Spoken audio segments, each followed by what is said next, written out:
mean, I'm gonna bring mine to a close. Once people get the paper, once people physically get the paper and they start to open this paper up, then they may not like everything in the paper, but they're gonna find some things that they like that's directly to them.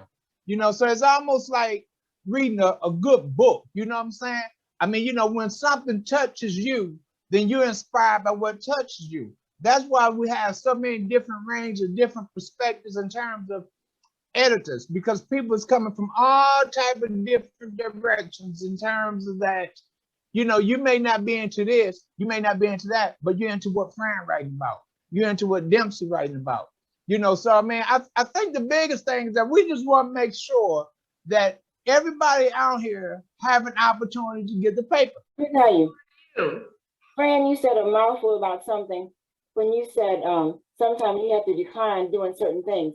Because recently my pastor asked me to do something for him. He wanted me to be the church executive secretary, and I told him, I said, "Oh, no way, no way." I mean, he was kind of flurried about that because I said no. You know, I know that's a monumental task. Yeah, you could be spreading yourself too thin. You know, I said, "Oh no," and he said, "Are you sure?" I said, "Oh, I'm certain. I cannot do this." You know, thank you. You just made me feel so good when you said that. Thank you so much. But anyway, because let me tell you something. Writing these articles are really therapeutic for me. And even reading the articles are therapeutic to me. But I'm so glad you said something about, Kathleen, you said something about getting some feedback, because I just got a card in the mail earlier this week, last week. And I just happened to have it, I put it up on my shelf, but it's from a former student of mine who happened to be a former student of mine at Sojourner. And she got a paper from somebody. I don't know where she even got it from. But anyhow, she said, "Dear Dr. Watties, your article on empower yourself with self-love in the January issue of the Unity paper provided me with a necessary lesson about myself that I needed to grow, and that I don't have to compromise, knowing that I am the author of my story, and it's up to me to write it and not give it away to somebody else. Thank you so much for keeping it real." And she said, "Love you always, forever, your former student, Renee Lewis." That touched my spirit, you know? I bet it did. It did. And then I got the best compliment of all from my daughter, one of my daughters. She called me, she said, "Mom," I said, "What?" "I read your article." I said, "Okay." She said, "Girl, you hit home. You got me straight." She said, "Girl, you're loving me again." That's what we do, and it's nothing like getting something like that, especially someone you know. That is super, Dr. Watties.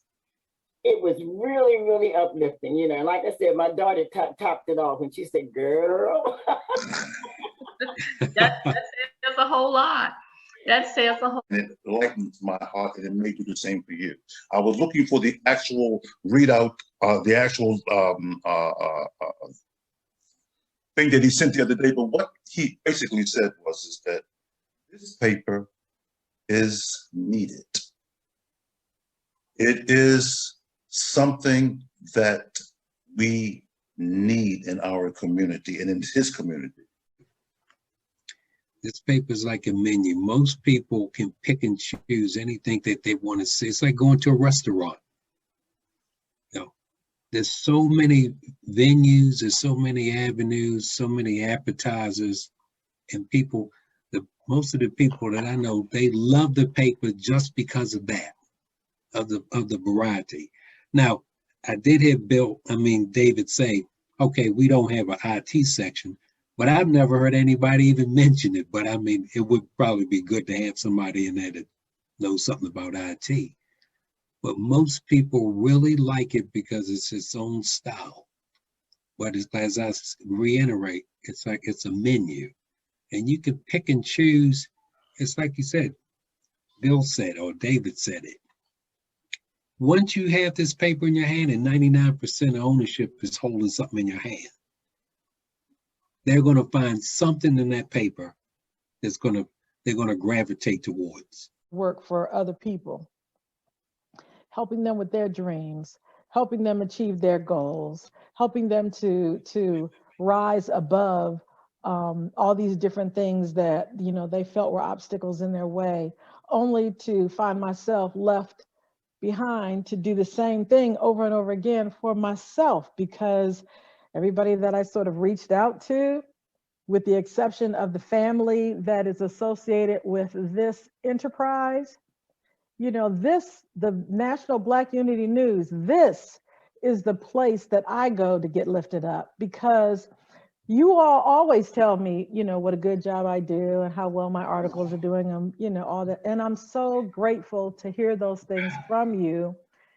even though for many of you, I don't do anything for you but show up. I mean, that's the easy part. Showing up, to me, that's the easy part, showing up. It's when you got to do some heavy lifting that, you know, things get a little sketchy.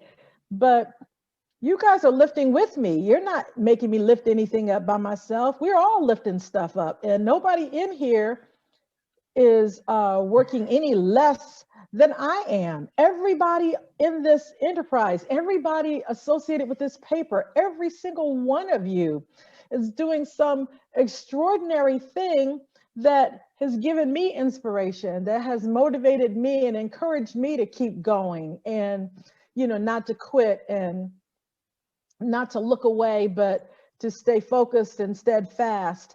I get that from watching you, all of you. I get that from you. So, you know, the articles that I write, I just try to bring a quality product, because everybody else is bringing a quality product, and what I look like not bringing one. Everybody else is, and if you got time to do it, I need to find the time to do it. So thank you for being the inspiration that you are to me.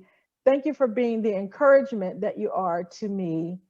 Thank you for being the help to me that you are. You just have no idea how much positive energy you have poured into me that helps me to continue to be the person that I am. And that's not just by myself. You don't know how much you helped me to stay in that place. And I'm grateful to all of you for that contribution that you make to me, because these times, they're not easy times. They are not easy times. And, you know, I put myself in a place where I'm alone, but I'm not lonely. I am away from other people, but I'm not isolated. Yeah. I am focused on some things that I need to do for myself, but I do not feel like I have been exiled or ostracized. I feel like I have been embraced and supported in whatever it is that I think I need to do for me. And all of you have reached out in a way that has let me know that if there's anything that I need, if it's just a kind word, I can call and say, look, I need to hear something today. And somebody will have a word or two that's going to keep me from finding a bridge to jump off. Not that it's that serious, but you know what I mean. But I don't, you know, it's not an easy thing to find yourself in this space and in this place. But what I can say is that being associated with all of you and having developed the friendships with all of you that I have has really made it an easier task for me. So I'm grateful and I'm thankful and I appreciate all of you. Ms. Frank, get a little deeper into where we are going with who's reading, where it's being read.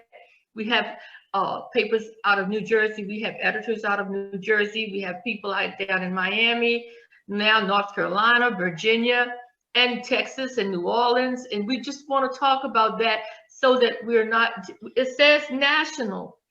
Last I looked, it said National Black Unity News.